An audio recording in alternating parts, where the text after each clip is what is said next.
What does rule of law say? Somebody is innocent until you prove him guilty. And you must prove him guilty within a reasonable time. When it's unreasonable, it's no longer rule of law. And for me, keeping somebody for 7 years in the name of trial is unreasonable. So, whatever it is, it should end now. Nnamdi Kanu should be released. Today, when I look back at that old interview, I can't help but feel the weight of everything that has happened since then. At the time those words were spoken, Nnamdi Kanu was still in detention, still waiting, still hoping for justice. Kenneth Okonkwo was speaking with so much urgency, warning everyone that justice delayed is justice denied. He kept saying that holding a man for so long without a clear end was already a punishment on its own, already an abuse of the system, already a dangerous sign that the government was not ready to respect the rule of law. But back then, nobody imagined it would come to this. Nobody believed that years later, instead of resolving the matter, the system would push things even further until it finally delivered a life imprisonment judgment that has now shaken millions of people across the world. When Kenneth spoke back then, he kept reminding everyone that Nigeria has a habit of ignoring problems until they explode. He mentioned how every major protest, every major agitation, every wave of frustration in this country is rooted in the same thing: bad leadership, broken promises, and a government that refuses to listen until people are pushed to the wall. And honestly, looking at where we are today, everything he said has become even more true. The suffering has increased, the hardship has multiplied, the anger has spread wider than ever. And instead of choosing dialogue, the government chose a judgment that feels more like revenge than justice. What hurts most is that all of this could have been avoided. Kenneth kept saying that back then, political problems cannot be solved with court cases. You cannot silence millions of people by locking one man in prison. You cannot ignore the cries of a whole region and expect the country to remain at peace. You cannot claim to want unity while constantly treating a particular ethnic group like outsiders. And today, after the life sentence ruling, you can see the same confusion, the same fear, the same shock that he warned about, because people are asking themselves, if this can happen to him, who next? If the system can twist the law against one man, who is truly safe? Back then, Kenneth insisted that negotiation was the only way forward. He said political agreements, sincere dialogue, and honest leadership were the only tools that could calm the agitation. But instead of negotiation, the system doubled down. Instead of dialogue, it chose force. Instead of peace, it chose to escalate. And now, years later, we are left with a judgment that has created more questions than answers, more pain than relief, more tension than stability. What makes it even more heartbreaking is that the people who are calling for peace are the same people the system ignored. The people asking for fairness were treated like enemies. The ones begging for political solutions were pushed aside. Meanwhile, the same government that claims to uphold law and order has failed to honor court orders, failed to address insecurity, failed to respect human rights, and failed to show any real commitment to justice. And so today, when we watch that old interview again, it no longer feels like a political discussion. It feels like a warning that was ignored. It feels like a prophecy fulfilled in the most painful way. It feels like a reminder that the issues that brought us here have not been solved, they have only gotten worse. But even in this moment, one thing remains clear. The struggle for justice does not end here. The call for fairness does not stop because of a judgment, and the demand for dialogue does not die because one man has been condemned. If anything, this situation has opened the eyes of millions, reminding us that a country cannot build peace on injustice, and a nation cannot claim unity when its people are treated unequally. This is why voices like Kenneth still matter today, because even though the interview was old, the truth inside it is still fresh. Even though the conversation happened before the sentencing, the message still speaks to our reality right now. If Nigeria truly wants peace, if it truly wants unity, if it truly wants progress, it must first learn how to treat its own people with dignity. It must learn to listen before it destroys.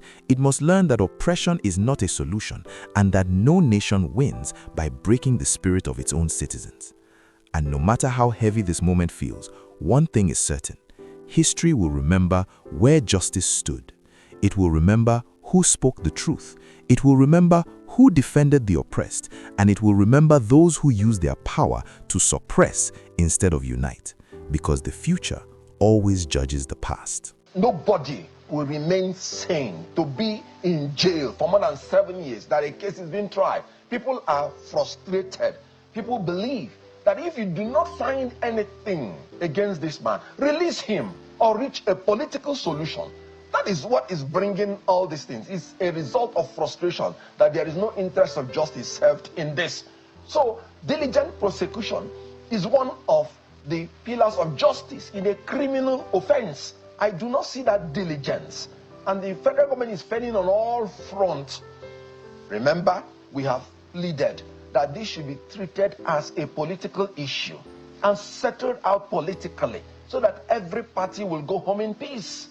And then you are the one who arrested him. You are the one who put him on trial. You are the one who is delaying for up to 7 years without giving clear justice. So the federal government is failing on all rounds.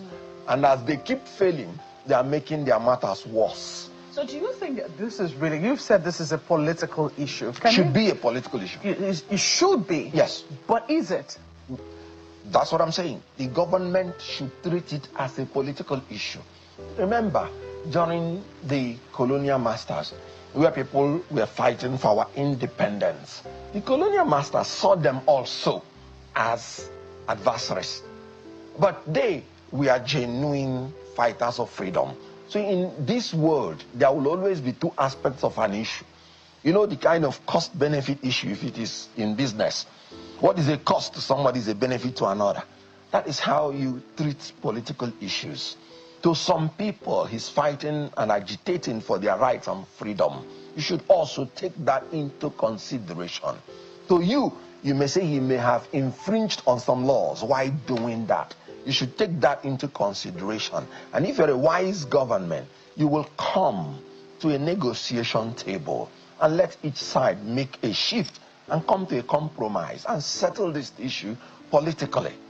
The issue which he agitates for, which IPOB has agitated for years, is something that countries generally find very difficult to deal with, which is the issue of self-determination. How do you think that that can be resolved, given the fact that even if the federal government were to say, look, politically, we release him today, that certainly will not stop the agitations for people who believe that they should be given a separate country of their own? Very good. And that is why you should not attribute it to him, that he is the originator and the perpetrator of this.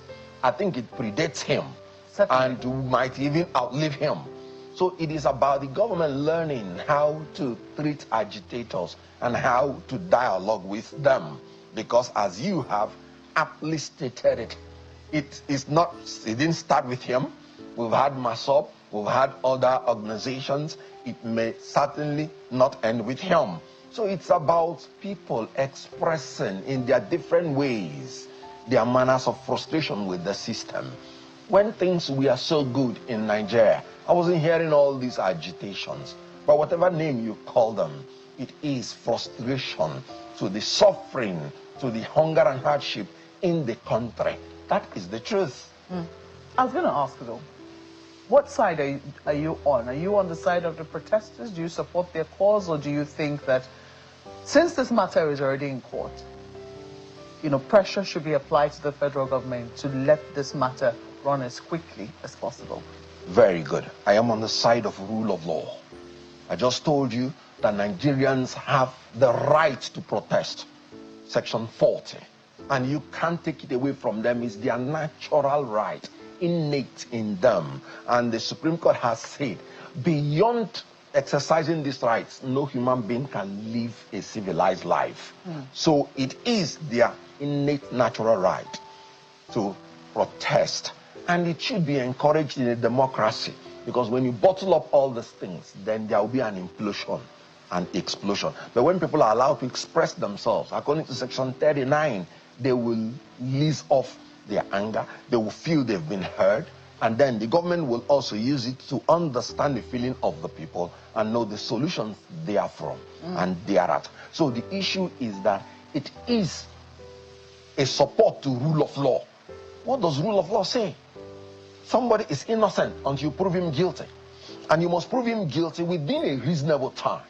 When it's unreasonable, it's no longer rule of law. And for me, keeping somebody for 7 years in the name of trial is unreasonable. So, whatever it is, it should end now. Nnamdi Kanu should be released. Either the justice system moves at the speed it ought to move. In our laws, criminal trial ought to be held every day until judgment. That is what the law says.